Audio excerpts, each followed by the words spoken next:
and send them to the position these cattle are in. And I really do think that there should be some protection for permittees and private land also. Thank you.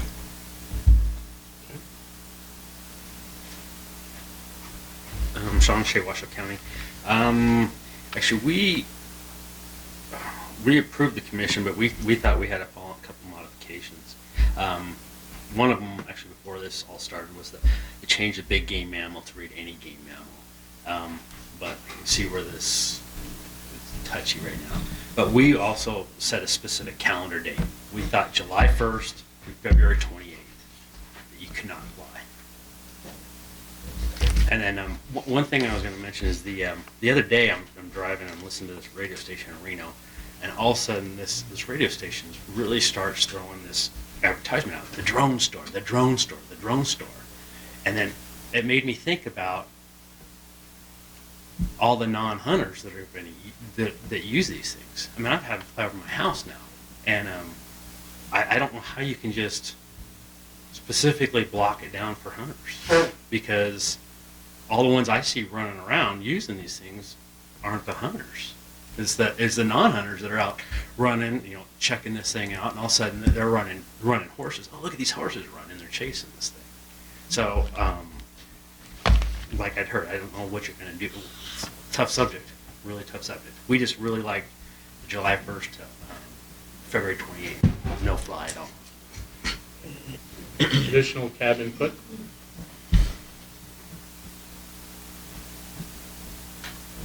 Good afternoon again. Walt Mandeville, Lyon County. And we had quite a discussion about this subject. And you guys have got a tough job, I'll guarantee you, because those things are everywhere. And we thought that the regulation already exists with the restriction for flying so many hours before a hunting season and during a hunting season for the purposes of locating game, etc. The one thing that observing big game animals, that kind of bothers me a little bit, because people like to go out and see these guys, but I don't know, maybe that's not a good thing either, because they could be disturbing them during the mating season or whatever.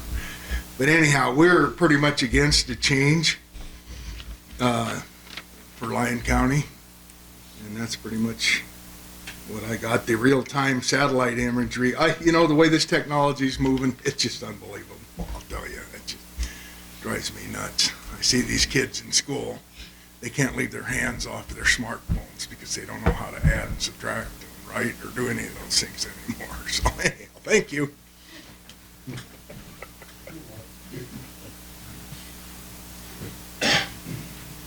For the record, for that Lincoln cab, we supported this wholeheartedly.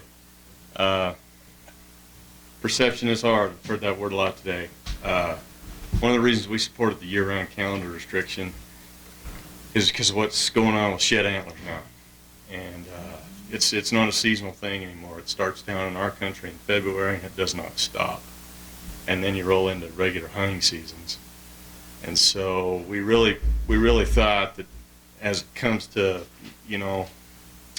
a reality, the understanding of what goes on during shed season, which is a reality, what goes on there would kind of fall into that full calendar year restriction. It is tough. It's hard to regulate. I agree with the exceptions that have been put forward, but this is one of the things that's been on our list for several years as a cab. Part of the problem is you have good quality animals, and people want to find them, and people will figure out a way to do it. And with technology, what it is, doing what we're doing, I think we're on the right track. I think we need to stick with it. That's why we supported this. Additional cab input.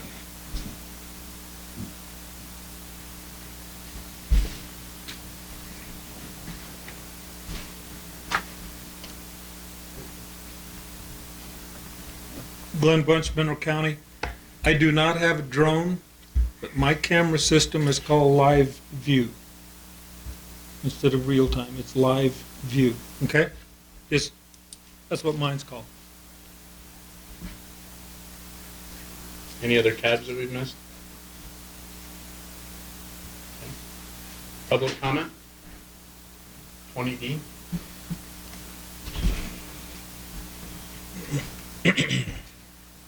Rex Flowers speaking for the Coalition for Nevada's Wildlife. We supported the inclusion of the drone. We would ask that you put the mountain lion back in as an exception and go to date specific, and the dates we had discussed were July 1 through the last day of February. And we picked the last day of February because of leap years. Thank you.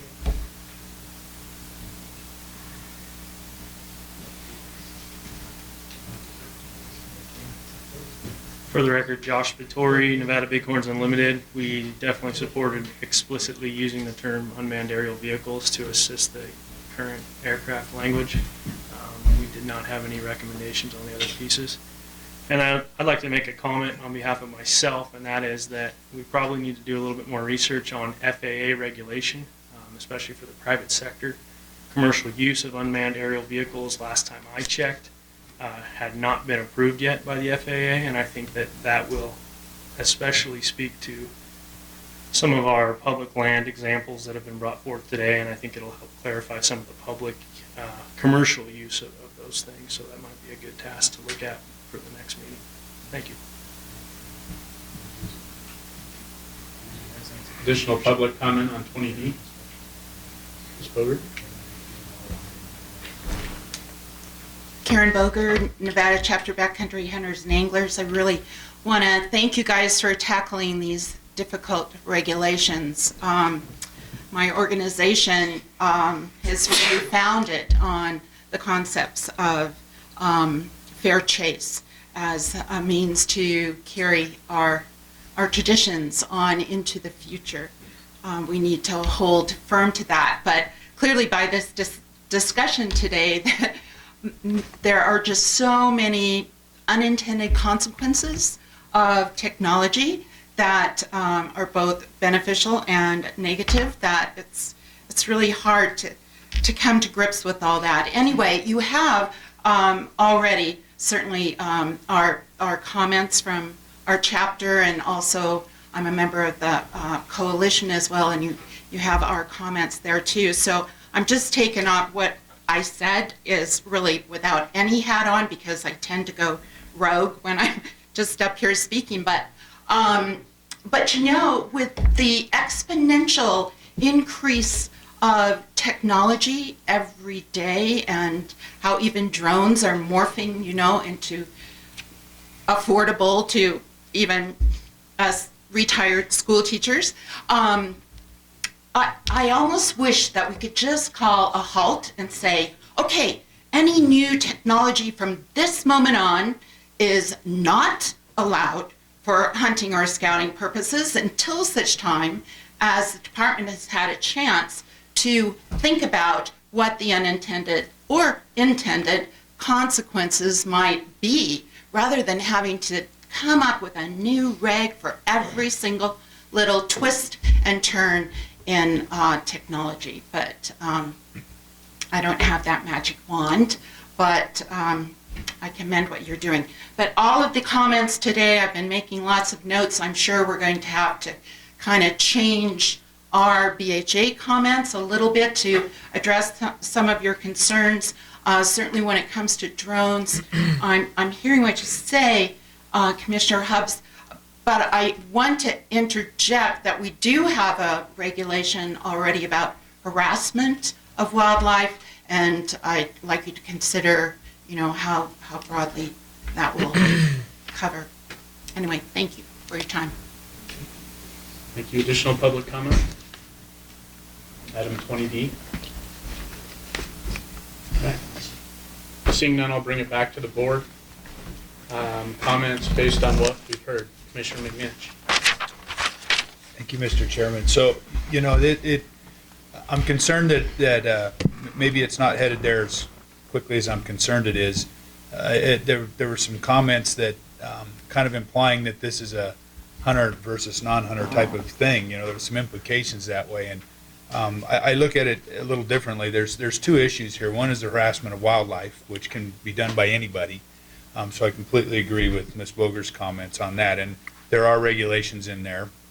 They're really not what we're talking about today. So whether somebody's, if somebody's harassing wildlife, there's provisions to address that. And of course, it comes down to perception, what people see, being able to prove it just like anything else. But the issue here really is a fair chase issue for me, and that's what it boils down to, and the use of drones for that purpose. And,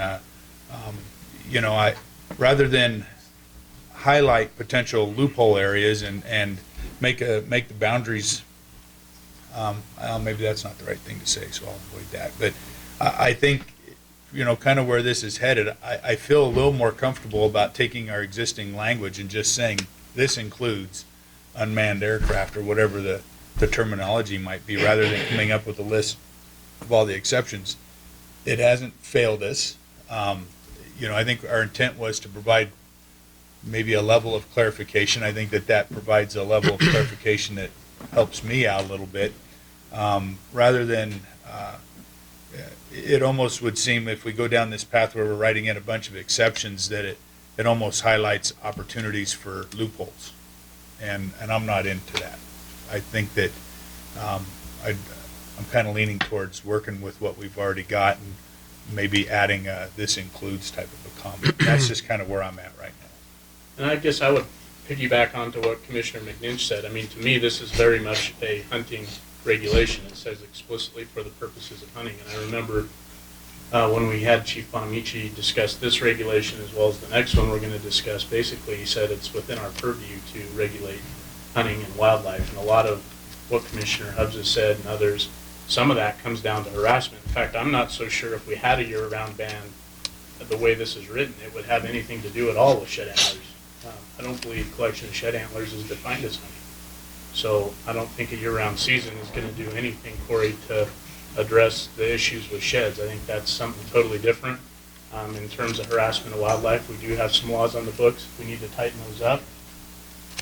We can have that discussion down the road. But as far as this regulation goes, my comfort level is that it is pretty explicit towards hunting. That's why I'm comfortable using big game mammal, game bird, or fur bear. I have no problem going with a season if it makes it more clear, because clearly some of the stuff on the year-round is not going to apply anyway. And I think we need to clean up the satellite portion of things, because I think there's some things that have evolved there that most people don't have an issue with that are now everyday common in-house technology. So that's kind of where I'm at on this. I appreciate the level of comment and input, and that's where I stand. Additional commission comment? Commissioner Bliss? Thank you, Chairman Drew. Well, I'm really torn on this myself. I agree wholeheartedly with Mr. Lytle down in Lincoln County as far as shed antler stuff. It's no secret I was a fan of a shed season, just because I think it's those animals at that time of the year are in those places because that's where the best feed is, and they need to recoup what they've lost from the rut and through winter, trying to survive the winter, and I think they should be left alone during that time. But as far as trying to do something with the drones during the shed season, during that time of the year without a shed season, I don't think it makes any sense until if there ever would be a season out there for it.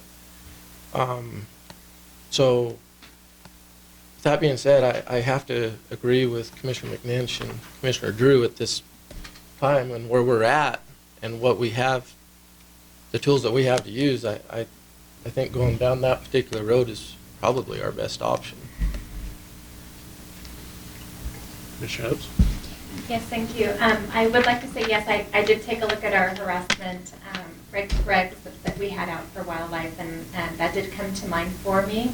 But I'm in agreement too with Chairman Drew if he wants to expand to non-game mammals, game mammals, game birds, and fur bearers. I think that that would be a good way to kind of meet in the middle. And I also like Commissioner McNinch's, outside of perhaps adding a little bit more to the big game mammal definition in that one area, to just keeping it as simple as possible in all other areas.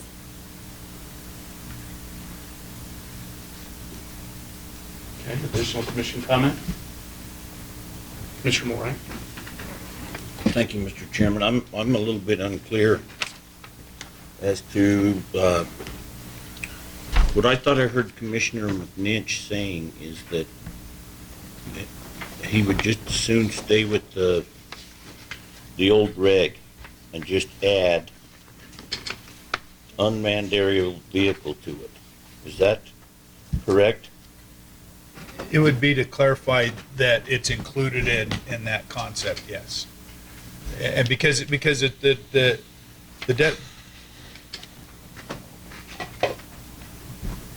because that's the way it's understood now by law enforcement, is that it would be included in there.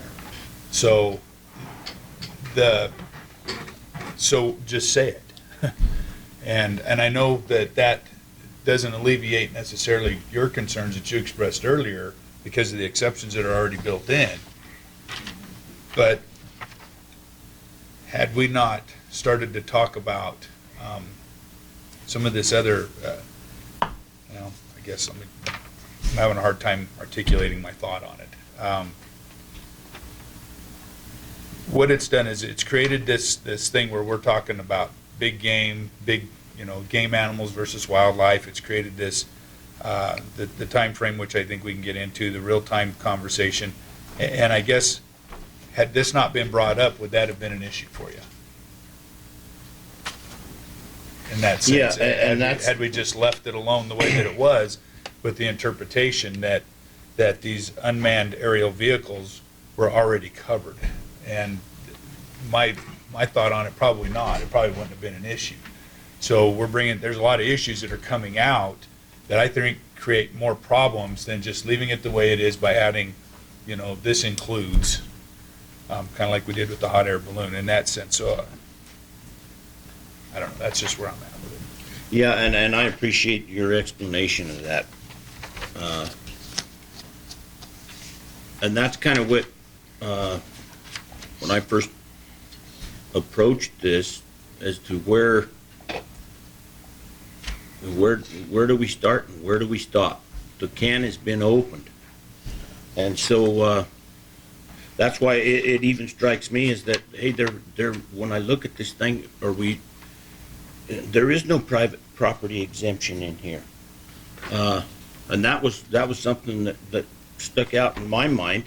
And then now we're going down the road of setting dates and stuff like that. I'm wondering, like, in real-time images, where does this end if we continue down this path, if we don't just cut it off somewhere?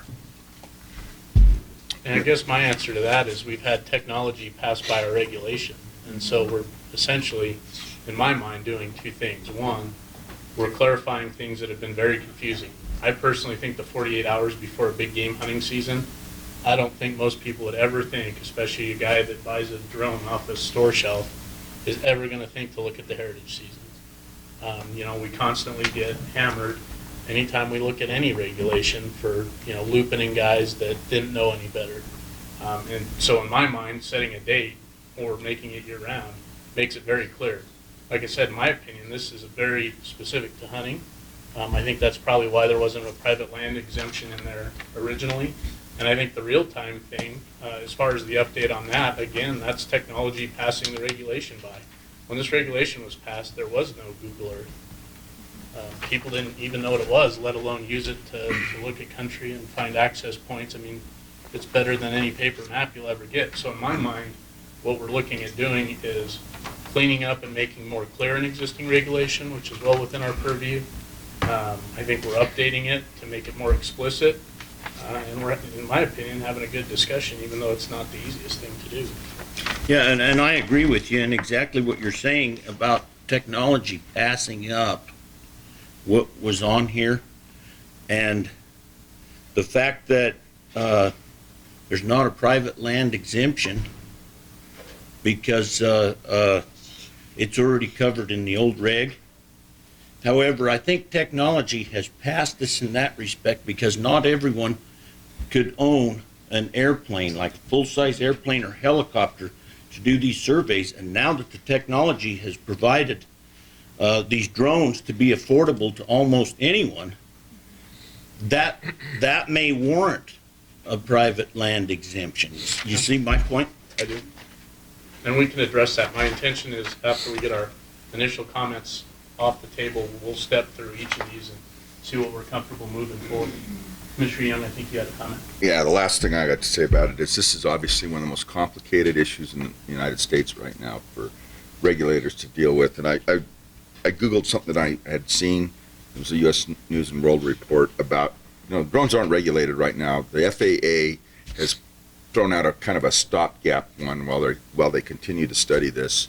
In controlled airspace, it's not too big of a deal. They're regulated like aircraft, but in our areas, which is mostly uncontrolled airspace, the attitude is just go do what you want. But here's what's happened in the United States in misuse of drones without laws. Just some of the things that they've pointed out that you wonder if they'd use it. Well, terrorism and activism. The drone was loaded with radioactive payday and crashed into a building. Several cases of spying in federal facilities. They've caught drones flying about in restricted airspaces, looking at military and other areas that are valuable to the defense of our country. Contraband in prisons. There's been dozens and dozens of attempts to fly contraband drugs, explosives, firearms, and telephones into prisons in the United States. Smuggling drugs over the U.S. border. Unknown how many hundreds of attempts have been made. They've caught several of them flying drugs into the United States. Defacing property. One was caught in a city that had been rigged to spray paint with a spray can and a spraying device to reach an area that was been impossible to do it. So the point of this is I think it's worth us taking a really serious look at this, but it's a struggle with a lot of people and a lot of agencies, and it's a technology that people didn't think about 5 years ago, and suddenly it's on us, and it's going to get more complicated as we go forward with it. But I think, Jeremy, you're on the right path with your leadership on this after listening to everything. Additional comments? Yes, Okay. Mr. Chairman. Commissioner Wallace. I'm not going to beat it to death, but Commissioner Morai brought up a good point that maybe the technology has passed up the part where maybe there needs to be a private property exemption because not everyone could own an airplane. And it doesn't take much to own a drone. And he made a good point right there, and that really resonated with me. I'm flanked by the farmer and ag guys. Feeling the heat. All right, so what we're going to do is let's step through this with all that being said. So, page 17 of the regulation, proposed regulation, we had any big game mammal. I would propose changing that to any big game mammal, game bird, or fur bear. Are we all comfortable with that as our starting point moving forward? Okay. Tyler, that's clear? Yep. Good. Okay, the next one would be, do we keep during the period 48 hours before big game season open through the close of that season? Do we stick with year round, or would we like to go from July 1st until the last day in February? Or some variation thereof? Given that it's specific to hunting and like we, I think, addressed, it's not going to do anything for harassment of wildlife or shed hunting. I prefer the July 1st until the last day in February, just because I think it makes it much clearer to understand for everyone. We all right with that? Reserve. Commissioner Hicks? Well, I was going to say something a little bit earlier, but we're kind of touching on it, so I didn't want to be redundant. But again, with the amount of people who now can take a drone out to remote areas, what we're going to be saying is, okay, well, if we limit it at some time in the summer that they can go out, we're still not going to be able to cure the fact that there could be quite a lot of drones out in the air above wildlife, and I guess I'm wondering what the impact might be long-term. And how fair that would be. I mean, if you are out there, for hunting purposes, you're logging that information regardless. Right, and I think either way, we're looking at, whether we go with the season or year-round, you're looking at a pretty significant expansion of what we currently have on the books. So that would be my thought. We want to keep year-round? What's the flavor of the commission here? Commissioner Moore? Thank you, Mr. Chairman.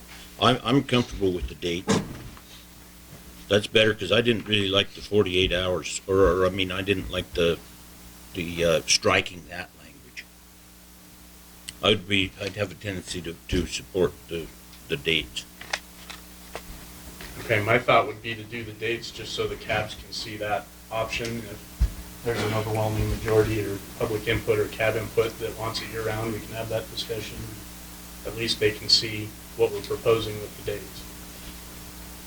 So what are you proposing again with the dates? So it'd be July 1st until the last day in February, which would cover essentially, I think the only season that we may not cover is turkeys. I just wanted to comment, and don't get upset with me for bringing this up, but since we're fleshing things out right now, is there any reason we would want to treat aircraft different than unarmed drones in some respect in terms of dates? Now my Siri's answering me. What does Siri say? We should have asked her. That's where you get all your answers from. Yesterday or today I thought you were naturally smart. Wow. Okay, does someone else have something to say before Commissioner Young gets himself in more trouble? I have to look on the internet, Jeremy, for an answer. I don't know. My inclination would be, in the spirit of trying to clean this up, would be keeping everything the same one way or the other. Because I think we're going to get right back into the convoluted situation we have now. We split it up. That's just my opinion. What's the general consensus? Do we want to stick with year-round or the dates? I think you go with your dates. Okay, so rather than, the strikeout would remain for 48 hours that we have in section 1, and we'd have new language making that restricted period from July 1st until the last day in February. Everyone good on that? Coming out of the workshop? Okay. The next one would be adding real-time, or a better term, if LCD has one, to sub D. So it would say a satellite or any other device that orbits the Earth and is equipped to produce, insert real-time images. For clarification, Chairman Drew, we'll run this by LCB, of course, but would your preference be real-time or live view, as Mr. Bunch said? I'm good with either one. Ask Siri.